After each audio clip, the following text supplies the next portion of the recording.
En el proceso penal tenemos 14 años de reforma procesal. Se ha instalado un sistema de audiencias previas al juicio oral y también otra para el juicio oral, que es donde se producen las pruebas. Y el juez, que es el director de la audiencia, tiene que aprender a tener destrezas y habilidades para conducir esta audiencia, para lograr que ésta sirva para producir la mayor cantidad de información de calidad. El juez no es litigante. Los que son litigantes son las partes. En el caso del proceso civil, el demandante, el demandado, y por lo tanto, cada parte inicialmente planteó su demanda, su contestación de demanda, ofreció sus pruebas, que en la audiencia preliminar se decidió su admisión y se trata entonces en una audiencia de pruebas o juzgamiento, como lo llamamos nosotros en el proceso penal, que ésta pueda ser objeto de práctica y después el juez haga la valoración, aunque en el Código Procesal Civil se dice que esta tiene que ser en conjunto, entiendo yo, que primero tiene que ser en forma individual y después en conjunto para poder sacar conclusiones. Y también que vamos a hablar de que precisamente para que el juez pueda realizar esta tarea de dirección judicial del caso, va a tener un conocimiento del caso que le permita lograr que las partes produzcan la información de calidad que se requiere. Mientras que obviamente las partes están obligadas a conocer al 100% su caso porque son las que le van a producir esa información, esa actividad probatoria que el juez necesita y le urge para tomar la mejor decisión dentro del caso. Se han implementado mucho los cursos de litigación oral, inicialmente en el área penal, luego se está trabajando en el tema laboral y ahora en el área civil. Hay que tener en cuenta, cuando se habla de estas técnicas de litigación oral, que se adecúen exactamente a las reglas que hay en el Código Procesal Civil, ¿no? A las reglas que hay en el Código Procesal Civil, porque hay que recordar que el sistema procesal adversarial o anglosajón, si queremos específicamente de los Estados Unidos de Norteamérica o de Australia, por ejemplo, Inglaterra, es totalmente diferente al nuestro. Inclusive allá existen jurados populares y por lo tanto es probable que los casos se puedan ganar por el tono de voz del abogado, por la expresión corporal del abogado, incluso por el atuendo del abogado, lo que no va a ocurrir en sistemas procesales como los nuestros, donde se entiende que el juez tiene que apreciar el valor racional de cada una de las pruebas, ¿no? Valorándolo conforme a la sana crítica, que es la que se establece en nuestro sistema para poderle darle el peso a cada una de las pruebas y después establecer en conjunto si se va a declarar fundada la demanda o infundada la demanda. Por eso hay que tener en cuenta que seguramente el demandante plantea sus hipótesis, mientras que la defensa, la demandada, va a hacer todo lo contrario. Y se trata de que en esta audiencia de pruebas, entonces, se inicie haciendo lo que en litigación oral se llama un alegato de apertura. Un alegato de apertura es la oferta de hechos que se va a probar, con qué pruebas y cuál es su relevancia jurídica. Un alegato de apertura se debe caracterizar porque está prohibido hacer conclusiones o argumentaciones, que precisamente es lo que se va a hacer en el alegato de clausura, en el alegato final, una vez que se haya practicado todas las pruebas en la audiencia de prueba, y entonces cada parte, desde su punto de vista, tiene la obligación de sacar esas conclusiones en forma individual y en conjunto de la prueba que se ha producido y porque el juez, cuando pronuncie la sentencia, tendría que declararla fundada o por qué tendría que declararla infundada. Entonces, no se puede hacer apreciaciones subjetivas en un alegato de apertura, no se puede decir que ya el caso se ha ganado, cosas así, porque se supone que la prueba es la que va a establecer cuáles son las hipótesis que en cada caso se han probado. O sea, que hay que demostrar que en cualquier materia jurídica, porque cuando se habla de litigación oral, no importa cuál sea el área, vamos a encontrar que hay un derecho sustantivo, hay una teoría jurídica, entonces cada regla en el Código Civil está compuesta por elementos constitutivos y se trata entonces de que la parte diga cómo es que va a demostrar la realización o que si en ese caso concreto se da el cumplimiento de ese elemento constitutivo y para eso lo que va a hacer es elaborar una proposición fáctica o una afirmación de hechos para que pueda acreditar ese elemento constitutivo del artículo del Código Civil correspondiente y después tiene que irlo conectando con una prueba. Estamos hablando lo que en litigación oral se llama como teoría del caso. Entonces, la demanda tendrá su teoría del caso, los demandados tendrán su teoría del caso, se entiende que se ha llegado a este estado de audiencia de pruebas, porque anteriormente no ha habido ninguna posibilidad de transacción, de conciliación, y por eso se ha llegado a este estado, y entonces entendemos que cada parte mantiene su posición y quiere demostrar, tiene la obligación de demostrar su teoría del caso. Entonces, esta teoría del caso tiene tres componentes, un componente jurídico, un componente fáctico y un componente probatorio, y es en el alegato de apertura lo que cada parte tiene que demostrar. Esta teoría del caso se elabora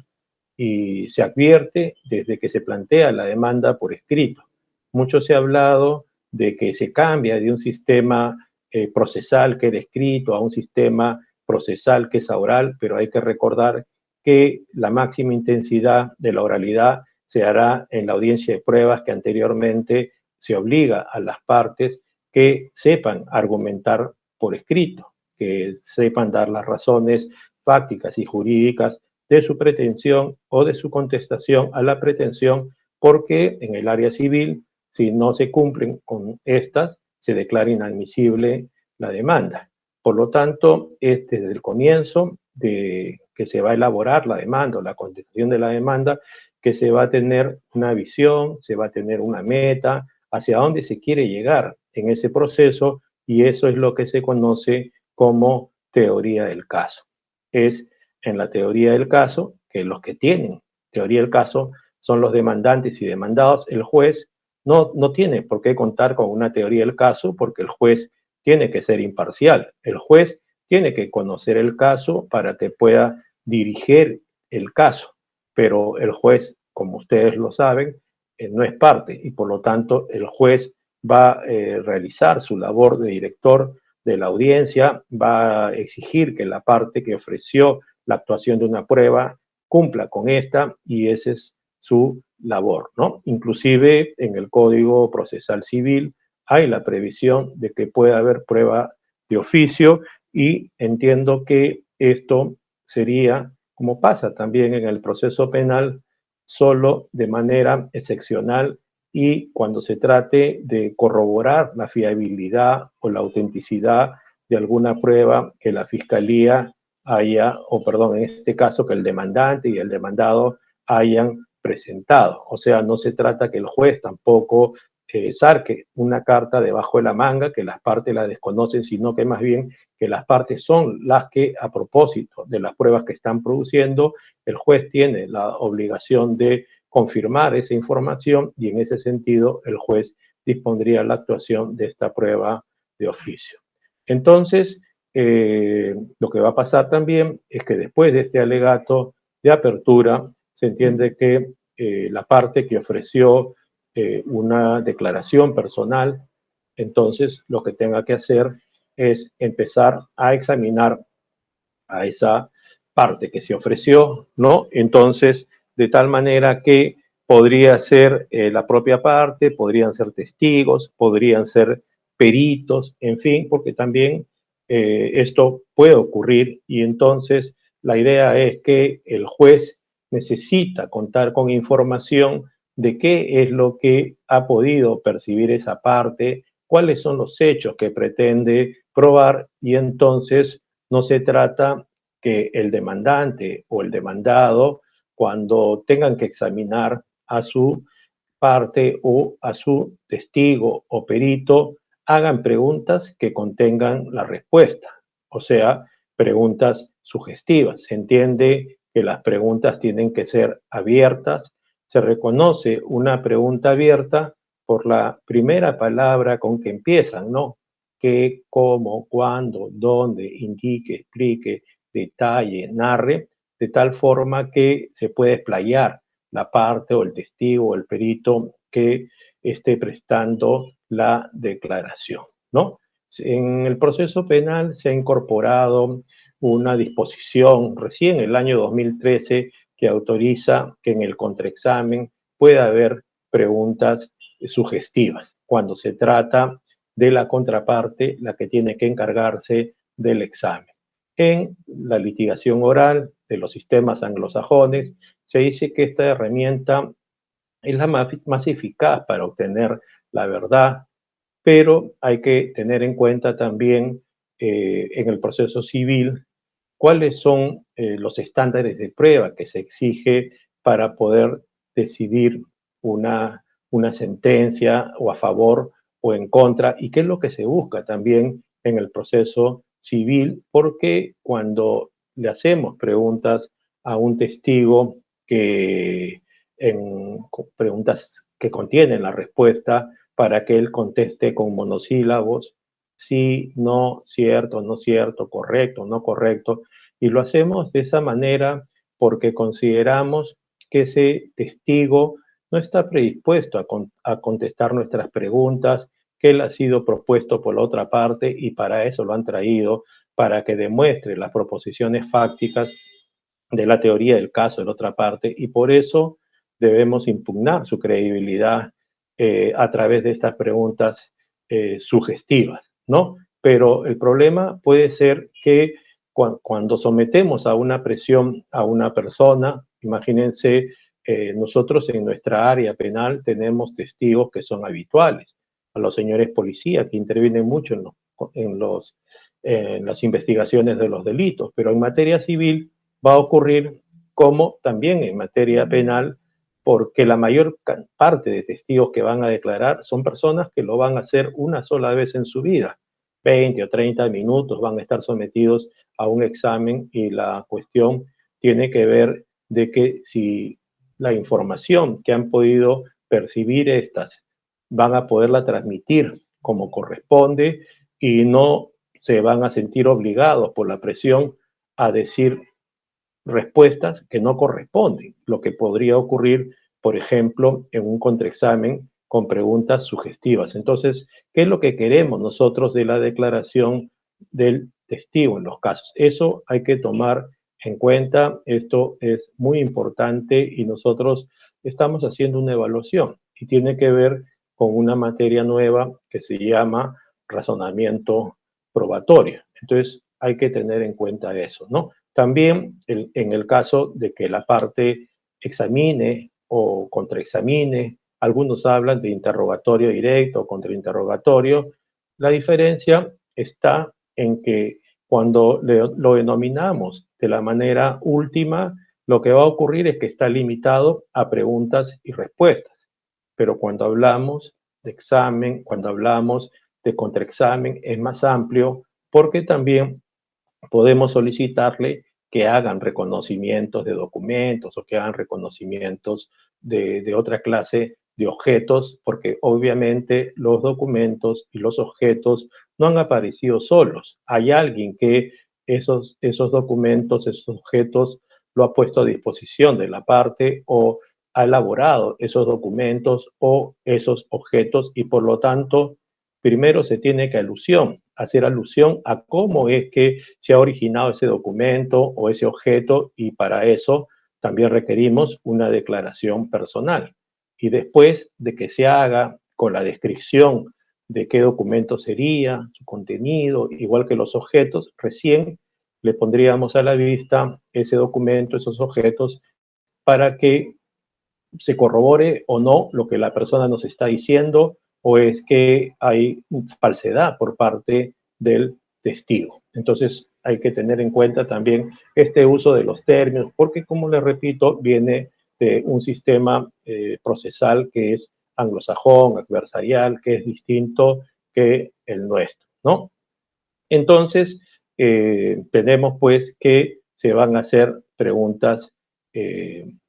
abiertas, ¿no? Preguntas abiertas a los testigos y entonces al final de las preguntas que haga tanto el demandante o el demandado a los testigos para aclarar los hechos, también es posible que el juez, si no ha comprendido algo, pueda hacer o deba hacer preguntas complementarias, porque el juez no se debe quedar con dudas de las respuestas que se han dado, porque precisamente el juez, cuando tome la decisión, cuando el juez tenga que motivar fáctica y jurídicamente la sentencia, cuando el juez tenga que comparar quién es el que llegó a probar la mayor cantidad de hipótesis, si fue la demandante o si fue el demandado, tiene que dar una explicación que esto sea así. También hablamos mucho de oralidad en la audiencia de pruebas y hay que recordar, por lo menos nosotros en nuestra área del proceso penal, tenemos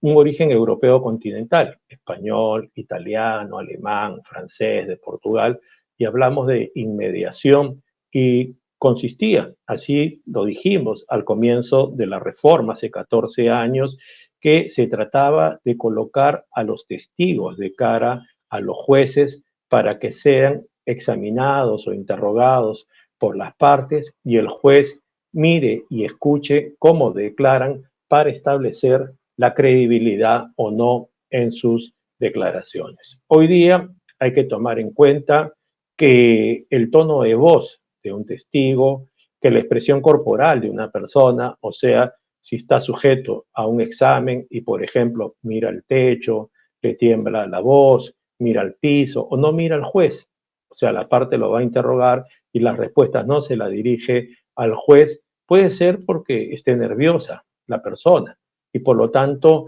no es que esa cuestión subjetiva que está ocurriendo en su conducta sea porque está mintiendo. También deben saber ustedes que se trabaja mucho en estos temas y que está probado científicamente que no podemos decir ni los policías, ni los fiscales, ni los jueces, tampoco los del área civil, que teniendo al frente a la persona que va a prestar la declaración, entonces vamos a saber si nos está mintiendo o no, porque no está demostrado científicamente que tengamos esa capacidad. Entonces, la pregunta sería, ¿y por qué se tiene que mantener la inmediación? Porque el que tiene que hacer la audiencia de pruebas es el juez. Él tiene que garantizar que se cumplan las normas constitucionales y procesales en esta audiencia de prueba, que se intente al máximo el tema de la igualdad, de la contradicción, y entonces por eso tiene que ser un juez. O sea, que no haya delegación de esta audiencia a otra clase de auxiliares ni terceros, porque también para eso contamos con la publicidad, ¿no? Entonces, ahí habría una pregunta: ¿cómo hacemos para saber sobre la fiabilidad de algún testigo? Bueno, para eso tenemos que establecer una valoración racional de esa declaración, ¿no? Estábamos hablando que el sistema de valoración de la prueba es el de la sana crítica racional y por lo tanto tendríamos que establecer en las preguntas y respuestas si estas son racionales. ¿Y cómo podríamos saber eso? Bueno, porque se supone que este señor se le va a hacer preguntas de lo que él puede haber percibido, pero también teniendo en cuenta otra información que haya dentro del caso, ¿no? ¿Qué es lo que otros testigos ya dijeron? ¿Qué documentos hay? ¿Qué pericias hay? O sea, ¿qué otra clase de prueba se está produciendo? Y de esa manera la declaración que se preste por parte de él la vamos a valorar aplicándole las reglas de la experiencia y las reglas de la lógica. Por lo tanto, no, el peso no va a ser por el tono de voz o por la expresión corporal. O sea, eso es algo que se viene trabajando intensamente y por lo tanto ustedes en el área procesal civil, entiendo, también deberían utilizarlo, ¿no? ¿Cómo es que van a motivar sobre la credibilidad de las declaraciones de los testigos o no? Entonces, hablamos de un juez, ustedes en el título preliminar del Código Procesal Civil lo tienen, que es el director del proceso, que es el director de la audiencia, que debe hacer todo lo necesario para que se produzca esta información de calidad dentro del proceso, ¿no? También en la audiencia de pruebas, un tema importante tiene que ver con las pericias, con el tema de las pericias, ¿no? Entonces, la pregunta sería la siguiente. ¿Alguna vez algún perito de parte ha traído una pericia que sea contraria a la parte?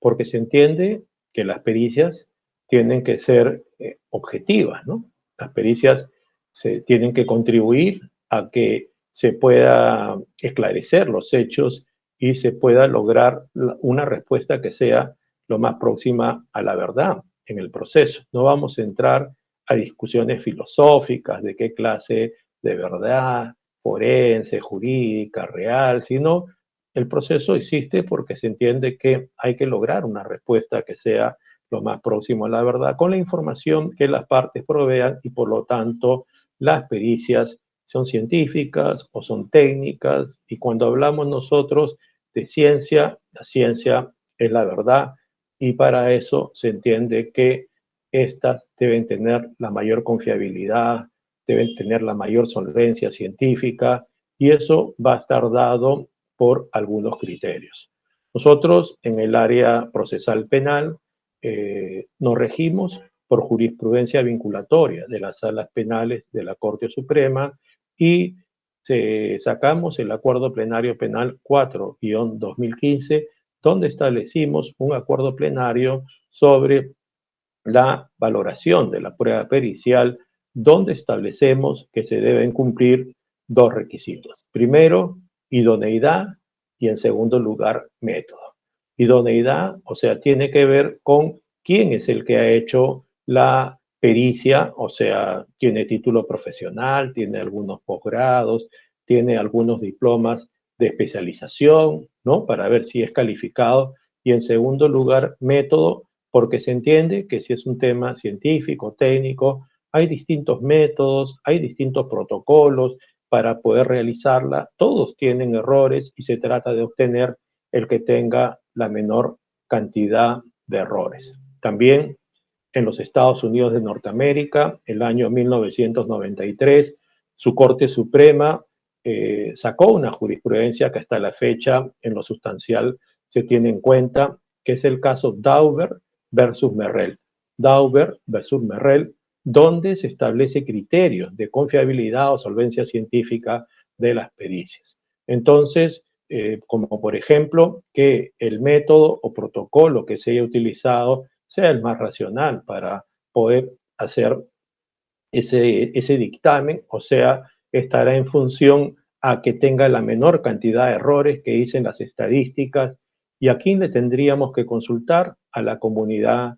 científica especializada, de expertos, a las revistas especializadas, y de esa manera sabríamos si el método es el más adecuado y después si en la práctica se ha aplicado y por lo tanto estaría totalmente corroborado, ¿no? Esos son los requisitos del caso Dauber versus Merrell. En forma general, nosotros en este acuerdo plenario penal 4-2015 hemos citado idoneidad y método que tiene que ver también con lo que les acabo de explicar, o sea, se tiene que demostrar que esa pericia se ha hecho con el mejor protocolo, el que tenga menos errores y por lo tanto es confiable. Entonces, sea la pericia de la demandante, sea la pericia del demandado, hay que someterlo a un control. Seguramente, si pensamos en pericias y la más calificada, podríamos hablar de la pericia de ADN, pero tampoco cualquier pericia de ADN, 99.99% de confiabilidad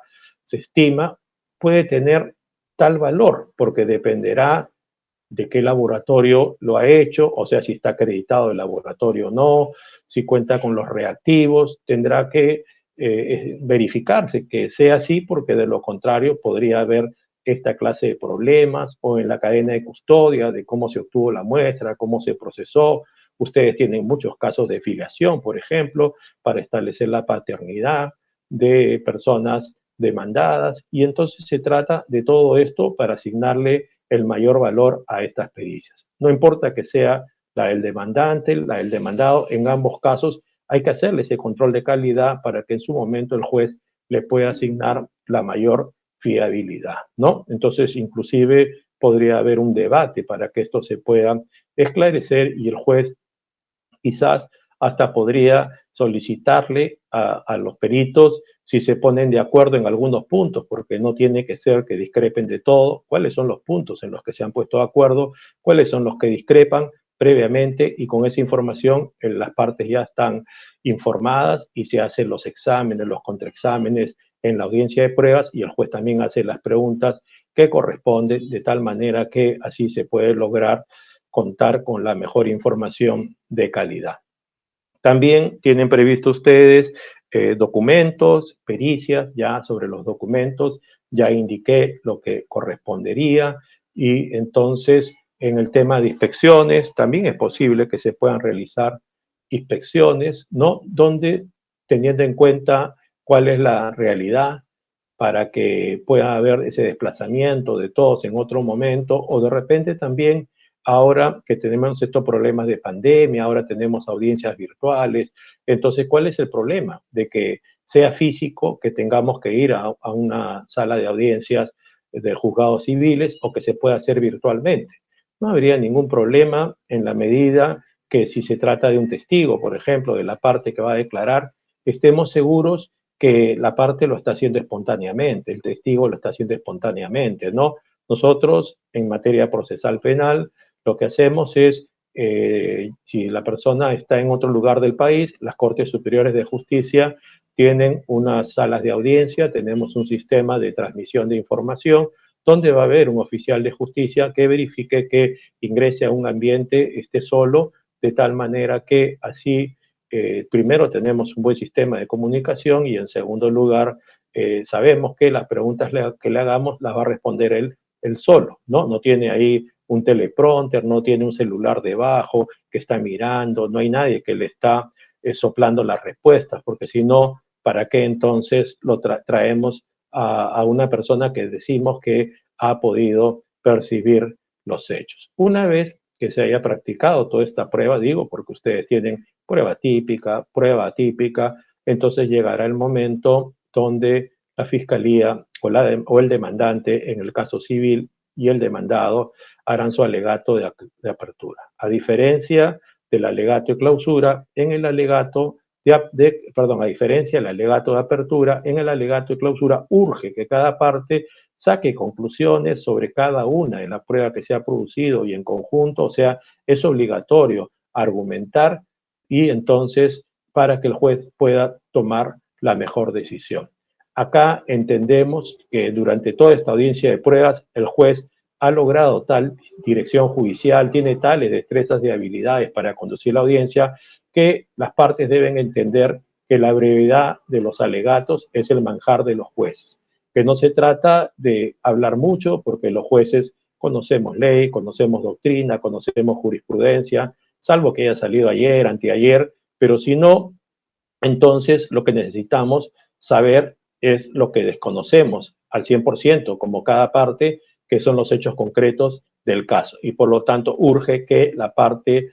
trabaje estos temas para que el juez pueda tomar la mejor decisión. Muchas gracias por su atención.